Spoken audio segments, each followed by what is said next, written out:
Hello friends, જો તમે બધા જોઈ શકો છો કે મારા વાળ કેવા ઉડતા ઉડતા રહી છે અને હું જાઉં છું પાર્લરમાં, ન્યૂ જોબ પાર્લર શીખવા માટે. ઓકે, તો અત્યારે તો મને છે ને મયુ મેળવા આવે છે, પછી છે ને થોડોક ટાઈમ પછી હું ખુદની મારી ગાડી લઈને જઈશ, કેમ કે મારી ગાડી છે ને બગડી ગઈ છે અને છે ને સર્વિસ માટે મેલેલી છે. તો મયુ રોજ મારી હેલ્પ કરે છે તેડવાને મેળવા માટે, જો કે રિક્ષામાં ન અવર જવર કરવું પડે ને એના માટે.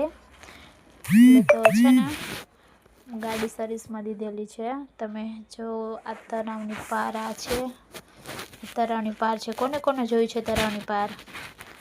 તરાવની પાર પાસે થઈને પછી જ્યાં હું સલૂન માટે જ આ શીખવા માટે જ્યાં જાઉં છું ને પાર્લરનું, ત્યાં તરાવની પાસે જ થઈ જવાનો રસ્તો છે. આપણી ગાડી જો સર્વિસમાં છે, આપણી ગાડી આવી જશે તો પછી આપણી ગાડી જ લઈને જવાનું થશે. Thank you so much. Mayu આપણી પૂરી હેલ્પ કરે છે ને એના માટે. જો મયુ મને મેળવા આવે છે એટલે મારે રિક્ષામાં ધક્કા ન ખાવા પડે. ઓકે બાય, આગલો વિડીયો પછી મોકલીશ.